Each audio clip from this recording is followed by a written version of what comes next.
Bonjour à toutes et tous, je vous analyse et interprète aujourd'hui deux tableaux que j'ai réalisés en 2019. Ce tableau représente deux tableaux dans une salle de musée.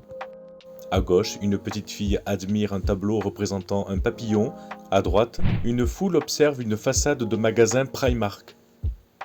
L'œuvre intitulée Un regard parmi d'autres se veut une critique visuelle de la société de consommation et de notre fascination pour des objets souvent superficiels. Attention, je prendrai toujours des pincettes en analysant cette peinture mêlée à du collage photo et carton, je vous expliquerai pourquoi. En bas du tableau, un texte interroge. Pourquoi êtes-vous tous là, au même endroit, exaltés par la même chose ? Bien sûr, cette œuvre parle d'elle-même, étant directement provocante, illustrative et dénonciatrice. Pour la petite histoire qui introduira cette courte vidéo en beauté, elle reprend un thème que j'avais déjà exposé dans une première version en 2014, où le tableau de gauche montrait un arbre et celui de droite des usines. Cette version de 2019, plus aboutie, je l'ai représentée en cours à une de mes années de licence et cela n'a pas vraiment été très bien reçu par la prof. Elle le regarde, le scrute du regard et me dit, devant tout le reste du groupe, « J'ai l'impression que tu me prends pour une avec ta peinture. » À cette époque, je disais être clair là-dessus. « Non, je ne juge personne, disais-je. Moi-même, j'irai peut-être un jour à Primark, qui sait ?» Effectivement. Mais il me manquait quelques nuances que j'apporterai plus tard. Et donc, à cette époque, disais-je encore, je parle plutôt de la ruée d'insectes qui s'agglutinaient devant l'ouverture du magasin le jour J, et parmi eux, ceux qui ne font que ça de leur vie, qui n'iront jamais s'intéresser à d'autre chose qu'aux dernières tendances. Donc oui, je jugeais. Il est évident que je portais un jugement. Je voulais dénoncer la frénésie d'achat lors de l'ouverture du magasin, attirant des gens qui, pour certains, ne s'intéressaient qu'aux tendances éphémères sans s'ouvrir à d'autres horizons culturels. Il ne s'agirait pas non plus de nier les effets de la société de surconsommation, si, disais-je encore. Moi, perso, mon enfant, il ne s'émerveillera jamais devant un papillon, poursuivait-elle.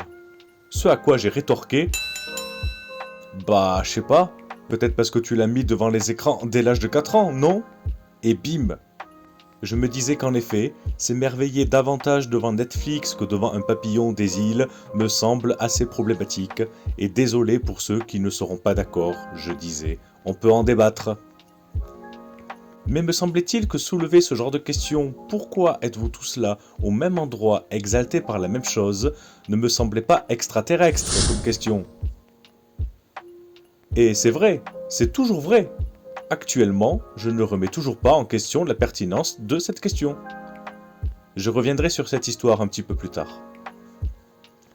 Ces tableaux utilisent la juxtaposition d'images pour illustrer le contraste entre deux types de fascination. L'émerveillement sincère d'une enfant devant la beauté naturelle, le papillon ou l'arbre, et l'attrait de la foule pour des symboles de consommation, Primark ou des usines. Ils posent des questions sur notre relation avec l'art, la nature et la culture. À gauche, l'enfant incarne la pureté et la curiosité naturelle, représentant une admiration pour la beauté simple. Ce tableau agit comme un miroir de l'innocence que nous avons tous connu, où chaque découverte est source de fascination authentique. À droite, la foule devant Primark où les usines symbolisent la force d'attraction des produits de consommation, l'attroupement déshumanisé face aux icônes commerciales. Ces œuvres invitent le spectateur à réfléchir à ses propres priorités et à sa manière d'interagir avec le monde. Le choix de Primark, marque populaire de mode à bas prix, accentue la dimension critique. La société privilégie parfois l'accessibilité matérielle au détriment de la contemplation et de l'enrichissement personnel. Ce contraste visuel et symbolique souligne une certaine perte de repères dans une société où l'apparence et l'achat dictent les comportements au détriment des valeurs plus profondes. Le second tableau, que j'aime un petit peu moins car tout simplement moins joli, mais bref, passons, reprend le mécanisme de miroir en proposant une réflexion sur le contraste entre la valeur artistique classique entre guillemets et les objets d'art conceptuels plus polémiques. À gauche, une petite fille contemple un tableau de Van Gogh, l'un des artistes les plus emblématiques de l'histoire de l'art, souvent apprécié pour la profondeur émotionnelle et la complexité technique de ses œuvres. La présence de Van Gogh symbolise l'admiration de longue date, mais ce n'est pas pour cela que je l'ai choisi. C'est plutôt pour le lien avec l'authenticité des émotions humaines et surtout qu'ils me parlent personnellement car ce sont ces tableaux qui m'ont donné véritablement envie de peindre à l'époque où j'étais petit. Bref, la jeune spectatrice incarne, elle, la curiosité innocente et sincère, celle qui découvre et s'ouvre à une beauté intemporelle. En revanche, à droite, nous voyons une foule attirée par l'imitation d'une œuvre conceptuelle bien connue de Maurizio Cattelan, La banane scotchée au mur, œuvre ayant créé une polémique lorsqu'elle a été vendue pour la somme exorbitante de 12 000 € avant d'être mangée. Cette image représente le caractère éphémère et provocateur de l'art contemporain, un art qui suscite souvent le débat autour de la question « Qu'est-ce que l'art aujourd'hui ?» Ici, l'attrait pour cette installation surprenante et minimaliste semble suggérer une fascination pour le choc et la nouveauté, davantage que pour une expression esthétique ou narrative profonde. Cette opposition révèle des tensions actuelles dans la société entre une forme d'art qui fait appel à la contemplation et l'émotionnel et un art de consommation rapide, entre guillemets, où la popularité et la viralité prennent le dessus sur le contenu et le travail créatif. La foule admirant la banane scotchée symbolise alors notre société de l'instantanéité, de l'image partagée et de la surenchère médiatique, où l'art est parfois réduit à un buzz ou à un produit de consommation. Dans ce tableau, il y a une remise en question de ce que nous considérons comme valant notre attention et notre admiration. La petite fille qui observe Van Gogh peut représenter une connexion profonde et individuelle avec l'art, une expérience presque intime et personnelle, ce qui m'est arrivé quand j'avais son âge, j'avoue. La foule, de son côté, semble agir plus par curiosité collective que par une véritable appréciation de l'œuvre, dans un effet de mode. Ce décalage met en lumière la contradiction dans notre rapport à l'art et à la culture.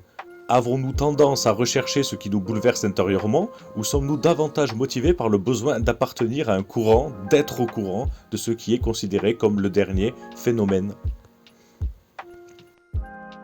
Tout à l'heure, je disais qu'en 2019, il me semblait que soulever ce genre de questions, pourquoi êtes-vous tous là au même endroit, exaltés par la même chose, ne me semblait pas extraterrestre comme question. Et c'est vrai, encore vrai, toujours vrai. Actuellement, je ne remets toujours pas en question la pertinence de cette question.